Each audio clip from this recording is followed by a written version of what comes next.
Hello students, RRP online classes एक बार फिर से फिजिक्स सेकेंड में हम लोग जो डिस्कस कर रहे थे गॉस थ्योरम, उसमें आज हम लोग पढ़ेंगे application of Gauss theorem. Previous lecture में हम लोगों ने गॉस थ्योरम क्या होता है इसके बारे में हमने समझ लिया था।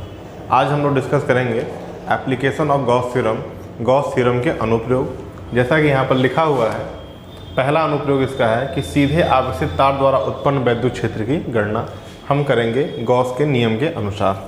आइए सबसे पहले कुछ बेसिक टर्म को समझते हैं। मान लेते हैं यहाँ पर एक वायर है, एक तार है जिसकी लंबाई क्या है, इनफाइनाइट है। मतलब इसकी लंबाई क्या है हमें पता नहीं है, ठीक। और इस तार के एक्सिस पे कोई बिंदु O है, ठीक। और इससे परपेंडिकुलर डिस्टेंस पर लंबवत दूरी, इस दूरी को भी हम कुछ मान लेते हैं, कोई एक फिक्स डिस्टेंस ले लेते हैं। मान लीजिए R दूरी है, R दूरी पे कोई एक बिंदु P, जिस पर हमें वैद्युत क्षेत्र की गणना करनी है। फिर समझते हैं, एक अनंत लंबाई की इनफाइनाइट लेंथ की आवेशित तार को हमने लिया है। मतलब इसमें आवेश स्थित है इस तरीके से,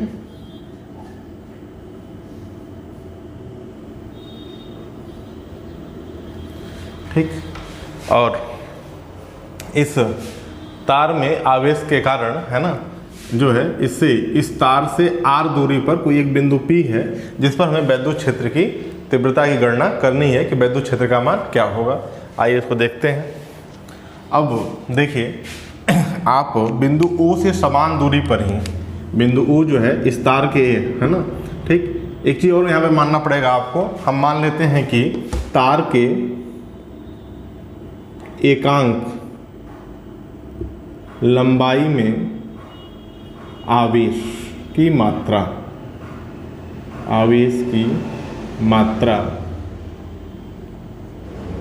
तार की एकांक लंबाई में आवेश की मात्रा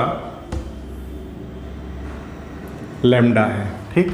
एक्चुअली इसको लैम्डा से इसलिए लिखा, हम आपको बता दें यहाँ पर है ना, तार की एकांक लंबाई यूनिट, चूंकि इसकी इनफाइनाइट लेंथ है, पूरी लंबी तार, तो उसमें कुल कितना आवेश है तो हम फाइंड कर नहीं पाएंगे, क्योंकि इनफाइनाइट का कोई मान तो अनडिफाइन होता है। तो हमने मान लिया कि इसकी यूनिट लंबाई में, मतलब अगर इस सेंटीमीटर में या मीटर में, तो उसके 1 मीटर लंबाई में या 1 सेंटीमीटर लंबाई में जो क्वांटिटी ऑफ चार्ज है वो कितना लैम्डा है।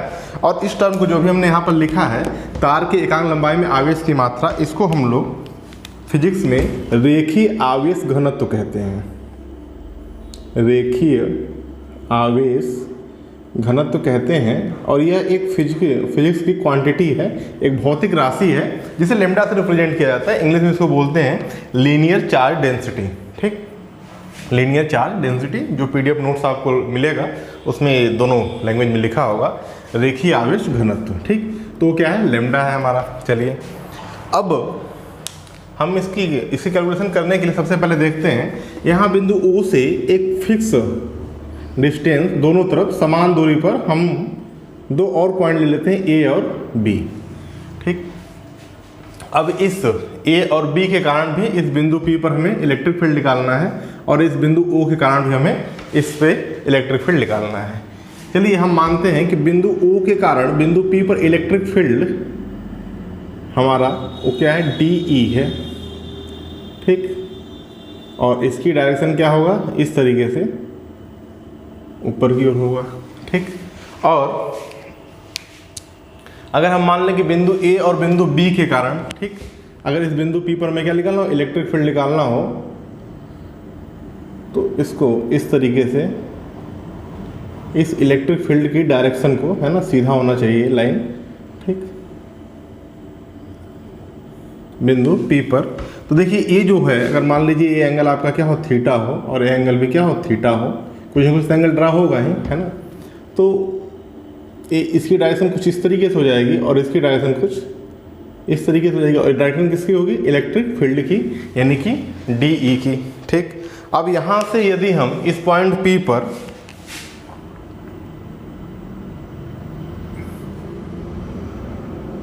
इस इलेक्ट्रिक फील्ड के, आप देखिए दो घटक होंगे, है ना। अगर यह एंगल थीटा है, तो यहाँ से यदि हम इसके एक एज्यूम करते हुए पैरेलल रेखा खींचे यानी कि समानांतर रेखा खींचे तो यह एंगल भी थीटा होगा और यह एंगल भी कितना होगा आपका थीटा ही होगा। ठीक, क्योंकि देखिए दो समानांतर रेखाओं को एक तिर्यक रेखा कट कर रही है तो जो एंगल ए होगा वो एंगल ए होगा। जैसे थीटा ये हुआ वैसे ही थीटा यह भी आपका क्या होगा थीटा ही होगा। और जैसे ये थीटा होगा वैसे यह भी आपका थीटा होगा। अब यहाँ से हम इसके दोनों कंपोनेंट ले लेंगे। एक घटक हमारा होता है हॉरिजॉन्टल, एक होता है वर्टिकल, यानी कि एक देखिए हम क्या लेंगे क्षैतिज घटक लेंगे और एक ऊर्ध्वाधर घटक। क्षैतिज घटक यदि आप लेंगे तो क्या मिलेगा यहाँ से आपको D E cos theta, vector वाले में आप लोगों ने पढ़ा होगा। और ऊर्ध्वाधर घटक लेंगे यानी कि वर्टिकल लेंगे तो डी ई साइन थीटा। ठीक, क्षैतिज घटक लेंगे तो क्या मिलेगा आपको डी ई कॉस थीटा और ऊर्ध्वाधर घटक लेंगे तो डी साइन थीटा। ऊर्ध्वाधर घटक की जो डायरेक्शन होगी आप देखिए वो क्या होगी ओपी के डायरेक्शन में ही होगा और क्षैतिज घटक तो इस डायरेक्शन में होगा। ऐसे ही इधर वाले का भी डी कॉस थीटा इस तरफ मिल जाएगा आपको और डी साइन थीटा इधर ही मिलेगा ऊपर की तरफ ही। ठीक, अब देखिए इसकी क्षैतिज घटक की बात करें और इसकी क्षैतिज घटक की बात करें तो यह दोनों क्या होगा एक दूसरे के विपरीत डायरेक्शन में है और ये आपके दोनों मतलब अगर ये प्लस है तो ये माइनस होगा, ये माइनस ये प्लस होगा, है ना। इस तरीके से दोनों क्या हो जाएंगे कैंसिल हो जाएंगे यानी क्या हो जाएगा शून्य हो जाएगा, शून्य हो जाएगा। और यदि हम परपेंडिकुलर की बात करें तो परपेंडिकुलर आपको इस पॉइंट पर मिलेगा। कहने का मतलब मेरा ये है कि इस तार के कारण जो भी इलेक्ट्रिक फील्ड जनरेट होगा इस पॉइंट पर वह हमेशा क्या होगा इस तार के परपेंडिकुलर होगा, लंबवत होगा। बाकी और किसी भी डायरेक्शन में आपको इलेक्ट्रिक फील्ड नहीं मिलेगा। पहले ये बात आप समझ लीजिए ढंग से। ठीक, किया हमने क्या देखिए एक इनफाइनाइट लेंथ की चार्ज मतलब वायर थी, चार्ज वायर थी। ठीक, उसके कारण हमें किसी बिंदु P पर इलेक्ट्रिक फील्ड की गणना करनी थी। तो हमने सबसे पहले इस बिंदु O से ए और बी दो ऐसे पॉइंट है जो इससे समान दूरी पर है, इससे इलेक्ट्रिक फील्ड हमने निकाला। तो हमने देखा कि इसके दो घटक मिले, एक डी कॉस थीटा और डी साइन थीटा, है ना। तो डी साइन थीटा जो मिला वो ओपी के डायरेक्शन में मिला और डी कॉस थीटा एक दूसरे क्या है अपोजिट डायरेक्शन में है। तो इस तरीके से ये एक दूसरे से क्या हो जाएंगे कैंसिल हो जाएंगे। सिर्फ जो ऊर्ध्वाधर घटक मिलेगा वही हमें यानी कि इलेक्ट्रिक फील्ड जो भी हमें मिलेगा ध्यान समझिएगा वो हमेशा क्या होगा उस वायर के एक्सेस के लंबवत होगा, परपेंडिकुलर होगा। जैसे देखिए ये वायर है तो इसका एक्सेस क्या होगा ए एक्सेस, एक्स एक्सेस जिसे आप मानते होंगे। तो ये हो गया इस एक्सेस है, इसके क्या होगा परपेंडिकुलर मिलेगा, न कि इस एक्सेस के पैरेलल मिलेगा। क्या कि पैरेलल वाला जो था वो क्या हो गया कैंसिल हो गया। तो यहाँ तक आप इस डायग्राम को बना लें, फिर आगे हम चर्चा करते हैं। आइए देखिए उसी को जो अभी हमने आपको समझा उसको हमने यहाँ पे लिख दिया। इस पूरे फिगर में एक बार फिर से आप देख लीजिए कि जो एक तार है जो अनंत लंबाई का है, ठीक, इसके बिंदु O से लंबवत दूरी R पर इससे बिंदु P पर हमें विद्युत क्षेत्र की गणना करनी है। बिंदु O से समान दूरी पर अत्यंत छोटी लंबाइयाँ A और B हमने ले लिया, जिसके कारण जो विद्युत क्षेत्र हमारा DE था, ठीक, इसके दो घटक होंगे, एक क्षैतिज घटक जिसे हम हॉरिजॉन्टल कंपोनेंट बोलते हैं, एक वर्टिकल घटक जिसे हम ऊर्ध्वाधर घटक बोलते हैं। ठीक, तो अब देखिए इस बिंदु के कारण जो क्षैतिज घटक मिलेगा इधर मिलेगा और इधर मिलेगा। ठीक, क्षैतिज घटक की डायरेक्शन इधर हो गई और ऊर्ध्वाधर घटक डायरेक्शन इधर हो गई। इस बिंदु का क्षैतिज घटक इधर मिला और ऊर्ध्वाधर घटक इधर मिला, इसकी डायरेक्शन इधर हो गई। यह एक दोनों दूसरे क्या करेंगे निरस्त कर देंगे, यानी कि विद्युत क्षेत्र क्षैतिज घटक परस्पर एक दूसरे को समाप्त कर देते हैं। यहाँ जो क्षैतिज घटक वो यही है आपका डी ई कॉस थीटा। ठीक, यहाँ पे जो लिखा गया है तथा ऊर्ध्व घटक डी साइन थीटा ओपी की दिशा में प्राप्त होते हैं। अतः हम कह सकते हैं कि अनंत लंबाई के किसी सीधे आवेशित तार की वैद्युत क्षेत्र की दिशा, ठीक है, अनंत लंबाई के इनफाइनाइट लेंथ के किसी भी चार्ज्ड वायर की, स्ट्रेट चार्ज्ड वायर की इलेक्ट्रिक फील्ड की जो डायरेक्शन होगी वह तार के अक्ष के यानी कि वायर के एक्सेस के परपेंडिकुलर होती है। ठीक है, तार के ये जो एक्सेस है इससे क्या होगी परपेंडिकुलर होगी, यानी कि इसकी भी जो डायरेक्शन मिलेगी डी साइन थीटा वो क्या होगी परपेंडिकुलर ही मिलेगी। ठीक, तो दिशा की बात यहाँ पर हो गई। अब हम उसके परिमाण यानी कि तीव्रता की गणना करते हैं। तो यहाँ तक आप नोट कर लीजिए, फिर इसको रब करके हम लोग मैग्नीट्यूड को फाइंड आउट करते हैं। अब देखिए यहाँ पर है ना, ये हमने तार को ले लिया है। ठीक, इससे आर डिस्टेंस हो चुकी। आप तार जानते हैं, तार एक सिलेंड्रिकल फॉर्म में होता है, बेलनाकार होता है, तो उसके कारण चारों तरफ विद्युत क्षेत्र जनरेट होगा। तो इसलिए हमने इसको एक बेलन की तरह, तो ये जो अंदर है ना ये तार है आपका जो चार्ज वायर है। ठीक, इससे हमने आर डिस्टेंस बिंदु P पर हमें इलेक्ट्रिक फील्ड की गणना करनी है। एक बात ये समझिएगा, इस सिलेंड्रिकल जो स्ट्रक्चर बना हुआ है इसकी लेंथ L है और रेडियस क्या है R है। एक बात और यहाँ पर देखिए, जो तार होगा इसको हम इस बेलन के बीच में अक्ष पे लेंगे, है ना, इस बेलन के लंबवत अक्ष पे ही लेंगे। क्यों लेंगे? क्योंकि हमें जो चाहिए, अभी हमने प्रूफ किया कि जो डायरेक्शन ऑफ इलेक्ट्रिक फील्ड है, जो विद्युत क्षेत्र की दिशा है, वह इस इस तार की क्या होना चाहिए? लंबवत होना चाहिए। ठीक है, हमेशा क्या होना चाहिए? लंबवत होना चाहिए।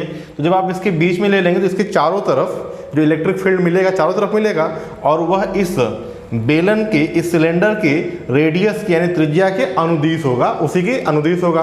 और देखिए, अगर हम इसका बनाएं, कट से बनाएं, तो इस तरीके से अगर यहाँ से हमारे जो पॉइंट है, यहाँ से चार्ज जा रहा है, तो जो भी इलेक्ट्रिक फील्ड मिलेगा यह इसके रेडियस के डायरेक्शन में होगा, त्रिज्या का अनुदिश होगा, और यह हमेशा क्या होगा? इसके परपेंडिकुलर होगा। इसी बात को हमने यहाँ पर लिख लिया कि तार के वैद्युत क्षेत्र के साथ चारों ओर बेलन की त्रिज्या के क्या है? अनुदिश है। बेलन मतलब सिलेंडर के त्रिज्या के अनुदिश है। अब देखिए, यहाँ पर यदि हम फ्लक्स की गणना करें तो आपको सबसे पहले देखना होगा कि यहाँ पर ये बेलन अगर जिसको हमने फॉर्म किया अभी, इसके 3 सतह मिलेंगे आपको। देखिए, एक तो ये होगा, दूसरा सतह ये हो गया आपका, और तीसरा सतह इसको ऐसे कर लेते हैं, 1 और 3, ये दूसरा सतह आपका मान ली हो गया। ठीक, तो एक सतह इधर हो गया, एक सतह इधर हो गया। अब हम यहाँ पर अगर फ्लक्स की गणना करें तो 1 और 3 के कारण, जो कि सेम सरफेस हैं, सेम सतह है, पृष्ठ है, तो उसके कारण यानी कि फ्लक्स 1 और 3 की यदि हम गणना करें तो आप जानते हैं कि फ्लक्स इक्वल टू हमारा क्या होता है? E dot product E vector है ना। तो अब देखिए, यहाँ पर हमें क्या लेना है? वेक्टर सदिश लेना है। यानी कि अगर हम इसकी बात करें, ध्यान समझिएगा, यदि हम इसकी बात, इलेक्ट्रिक फील्ड की डायरेक्शन तो हमने यहाँ पर दिखा दिया है ना, वो हमने यहाँ से निकाल लिया था। अब यदि हम इसके वेक्टर सदिश की बात करें, सॉरी, इसके क्षेत्रफल वेक्टर की बात करें या क्षेत्रफल सदिश की बात करें, तो आप जानते हैं कि क्षेत्रफल सदिश किसी भी, जैसे मान लीजिए इसका हो, चाहे वर्ग हो, चाहे आयत हो, किसी का भी जो एरिया वेक्टर होता है, जो क्षेत्रफल सदिश होता है, हमेशा उस पृष्ठ की क्या होगा? लंबवत होगा, परपेंडिकुलर होगा। ये बात आप जानते हैं। अब देखिए, ये जो सिलेंडर का ये वाला पार्ट है, कैसा? रेडियस के शेप का है, और इसका यदि हम वेक्टर सदिश लेंगे तो इसके परपेंडिकुलर यानी कि इस डायरेक्शन में आपको मिलेगा। इसका लेंगे तो वह भी इसके परपेंडिकुलर इस डायरेक्शन में आपको मिलेगा। ठीक, अलग अलग निकाल करके हम एक का निकाल लेंगे, किसी चाहिए इसका, चाहिए इसका, दोनों को 2 से मल्टीप्लाई कर दें तो हमें मालूम हो जाएगा। तो आइए देखते हैं यहाँ पर। तो यह हो गया क्या? इसका वेक्टर सदिश, यानी कि एक ही डायरेक्शन, ये हो गया इसके। अभी हम दूसरे सतह की बात नहीं कर रहे हैं, पहले और तीसरे जो क्या है? सेम टाइप के हैं, मतलब सेम आकार के हैं, इसलिए उनकी हम बात कर रहे हैं। तो यहाँ पर हो गया फाई, यानी कि flux 1 equal to E dot A. ठीक, अब जब हमें डॉट साइन हटाएंगे तो ई ए कॉस थीटा, ये हमें मिलेगा। ठीक है, अब यहाँ पर अगर आप देखिए, ई ए कॉस थीटा हो गया। अब थीटा क्या है? यहाँ पर ई और ए के बीच में बनने वाला एंगल। ई की डायरेक्शन है वैद्युत क्षेत्र की दिशा ऊपर की ओर है, और वेक्टर सदिश यानी कि क्षेत्रफल सदिश की डायरेक्शन जो है क्या? उसके परपेंडिकुलर 90 डिग्री पर है। इसका भी क्या होगा? 90 डिग्री होगा। यानी यहाँ पर आप लिख सकते हैं ई ए कॉस 90, और कॉस 90 की वैल्यू कितनी होती है? 0, यानी ए इंटू 0 बराबर 0। तो कहने का मतलब ये है कि इस वायर के जो सर्कुलर सरफेस हैं, जो वृत्तीय सरफेस हैं, उनके कारण जनरेटेड फ्लक्स क्या होगा? 0 होगा। क्लियर है? अब आइए हम इस सरफेस के कारण जनरेटेड फ्लक्स की बात करते हैं, जो हमारा क्या है? सरफेस 2 है। पहले आप यहाँ तक इसको समझ लीजिए ढंग से। ठीक, कोई दिक्कत यहाँ तक आपको नहीं होनी चाहिए। क्यों 0 हो गया? क्योंकि इसकी डायरेक्शन इधर, इसकी डायरेक्शन इधर, है ना। अब यदि हम इस सरफेस की बात करें तो इसका जो हमें एरिया वेक्टर मिलेगा तो वो भी क्या होगा? इसके परपेंडिकुलर मिलेगा, यानी उसकी डायरेक्शन क्या होगी? इलेक्ट्रिक फील्ड के डायरेक्शन के अनुदिश होगी। ठीक, तो इस सरफेस के एक छोटे से पार्ट को हमने लिया है, और उस पार्ट के कारण हम जो है इलेक्ट्रिक फील्ड या इलेक्ट्रिक फ्लक्स की गणना करेंगे। ठीक, तो यहाँ तक आप नोट कर लीजिए, फिर हम आगे बढ़ते हैं। अब देखिए यहाँ पर, अब इस सरफेस से यानी कि 1 और 3 के कारण तो निकलने वाला फ्लक्स क्या हो गया? हमारा 0 हो गया। अब ये जो वाला सरफेस है, इसके कारण निकलने वाले फ्लक्स की हम गणना करेंगे। और इस सरफेस से हमने एक स्मॉल एरिया डी ए को लिया हुआ है, तो हमने लिखा कि बेलन की सतह पर क्षेत्रफल डी ए से निकलने वाले flux D phi equal to E dot D A हो गया आपका। ठीक, और यहाँ इसको हम सॉल्व कर लेंगे बेटा, तो हमें मिल जाएगा, देखिए, E into D A cos theta की वैल्यू क्या होगी? देखिए, अब यदि इस सरफेस की हम वेक्टर सदिश की बात करें तो इसका वेक्टर सदिश ने एरिया वेक्टर की यदि हम बात करें या क्षेत्रफल सदिश की बात करें तो इसका डायरेक्शन क्या होगा? जो इलेक्ट्रिक फील्ड की डायरेक्शन है, यानी कि यहाँ पर इलेक्ट्रिक फील्ड की डायरेक्शन भी इधर ही है, और एरिया वेक्टर डी ए की डायरेक्शन क्या है, यही है सतह के परपेंडिकुलर, और इस तरीके से इनके बीच में बनने वाला एंगल क्या होगा, थीटा इक्वल टू 0 अंश हो जाएगा, यानी यहाँ पर हो जाएगा कॉस 0। ठीक, तो यहाँ से आपको मिलेगा ई, और डी ए की यदि हम बात करें तो ये डी स्मॉल एरिया लिया है हमने, तो इसको ई डी ए कॉस 0 की वैल्यू क्या होती है इंटू 1। फाइनली यहाँ से आपको मिल जाएगा ई डी ए। ठीक, ये क्या मिलेगा, इस फ्लक्स के कारण, मतलब इस छोटे से एरिया कारण जनरेटेड फ्लक्स है ना। यदि हम संपूर्ण सतह से निकलने वाले, यानी संपूर्ण इसी सतह से निकलने वाले फ्लक्स की बात करें, ठीक, संपूर्ण सतह से निकलने वाला फ्लक्स, ठीक, तो हमें क्या करना होगा, डी इंटीग्रेशन करना होगा इसका, है ना। तो D five 0 to D 5 0 to 5 equal to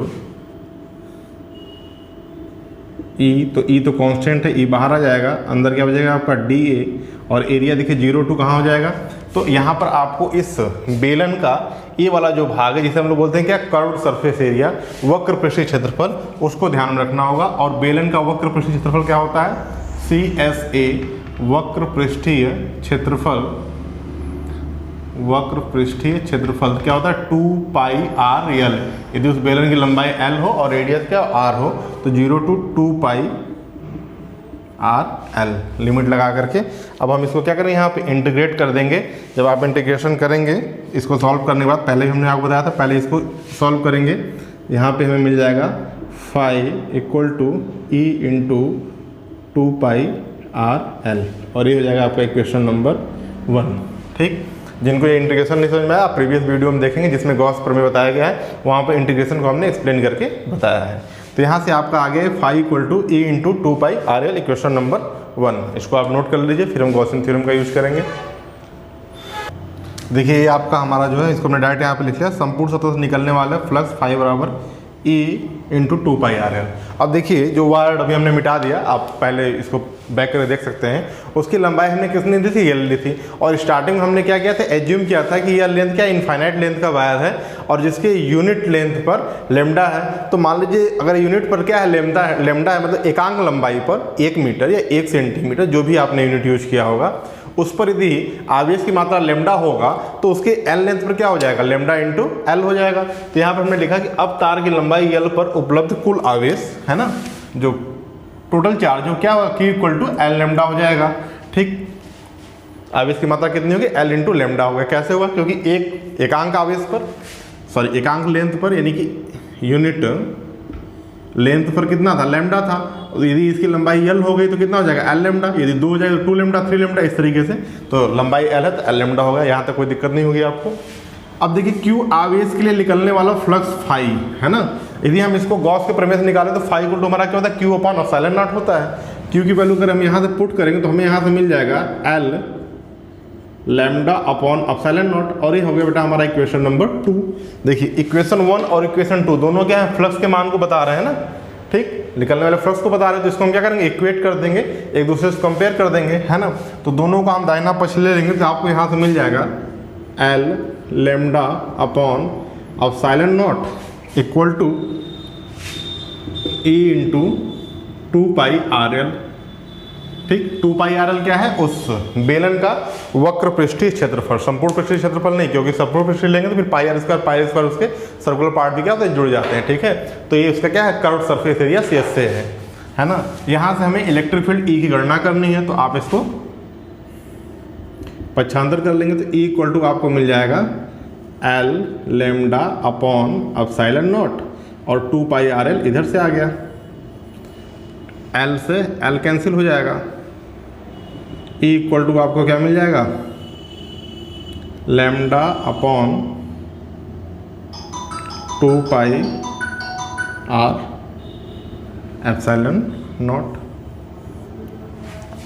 ठीक, एल से एल क्या हो जाएगा आपका, कैंसिल हो जाएगा। तो इस प्रकार से आपका फॉर्मूला हो गया। ठीक, 2 pi R epsilon not, are क्या है आप जानते ही हैं, एप्सिलॉन नॉट पहले से, लेमडा क्या था है ना, एकांक आवेश यानी कि कुल उपलब्ध आवेश। ठीक, अब देखिए एक्चुअली आपने फार्मूला का पैटर्न हमेशा क्या है 4 पाई एप्सिलॉन नॉट के रूप में पढ़ा हुआ है, तो आप इसको इस तरीके से भी लिख सकते हैं, दोनों ऊपर नीचे यदि हम 2 से गुणा कर दें तो ऊपर क्या हो जाएगा E equal to 2 lambda upon नीचे क्या हो जाएगा 4 पाई एप्सिलॉन नॉट आर। ठीक, तो फार्मूला कई बुकों में इस तरीके से लिखा तो कुछ नहीं, दोनों 2 से हमने ऊपर नीचे क्या किया गुणा भाग कर दिया, दोनों एक दूसरे क्या है बराबर है। तो इस प्रकार से किसी एक स्टेट चार्ज द्वारा सीधे आवेशित तार द्वारा उत्पन्न वैद्युत क्षेत्र की गणना आपने किया गॉस के प्रमेय से, यही फॉर्मूला आपको आता है। ये पहला एप्लीकेशन एग्जाम में पूछा जाता है बार बार, इसको आप ढंग से कर लेंगे।